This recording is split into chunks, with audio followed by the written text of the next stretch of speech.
Praise the Lord. இன்றைக்கு daily dose of divine சேனல்ல ஏசாயா 20ஆம் அதிகாரம் வாசிக்க போகிறோம்.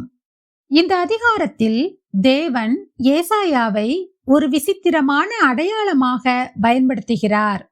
அன்றைய யூத மக்கள் தங்களை அசீரிய படையெடுப்பிலிருந்து காப்பாற்ற எகிப்தையும் எத்தியோப்பியாவையும் நம்ப ஆரம்பித்தனர்.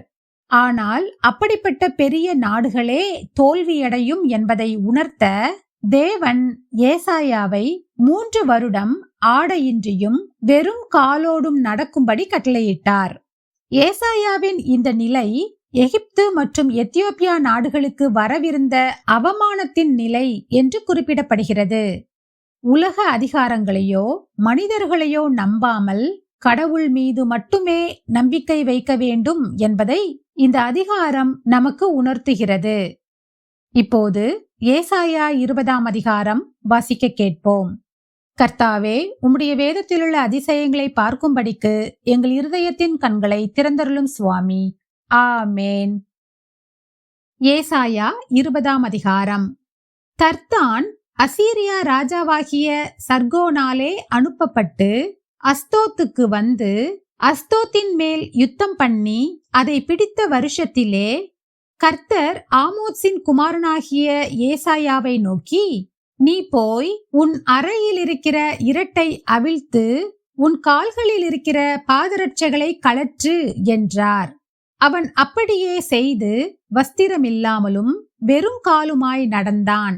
அப்பொழுது கர்த்தர் எகிப்தின் மேலும் எத்தியோப்பியாவின் மேலும் வரும் 3 வருஷத்து காரியங்களுக்கு அடையாளமும் குறிப்புமாக என் ஊழியக்காரனாகிய ஏசாயா வஸ்திரமில்லாமலும் வெறும் காலுமாய் நடக்கிறது போல அசீரியா ராஜா தான் சிறைப்பிடிக்க போகிற எகிப்தியரும் தான் குடிவிலக்க போகிற எத்தியோப்பியரும் ஆகிய இளைஞரையும் கிழவரையும் வஸ்திரமில்லாமலும் வெறும் காலுமாய் எகிப்தியருக்கு வெட்கமுண்டாகும்படி இருப்பிடம் மூடப்படாதவர்களாய் கொண்டு போவான்.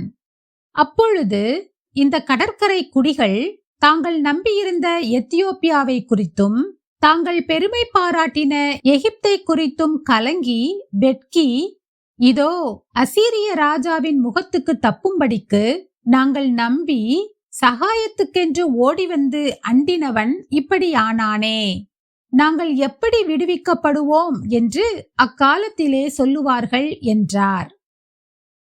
தேவனை விட வேறு எதிலாவது அல்லது யார் மீதாவது என் நம்பிக்கையை வைத்திருக்கிறேனா? நாம் ஜெபிப்போம். அன்புள்ள இயேசு சுவாமி, தர்மையான காலை வேளையை தந்ததற்காக உமக்கு நன்றி ஏசப்பா.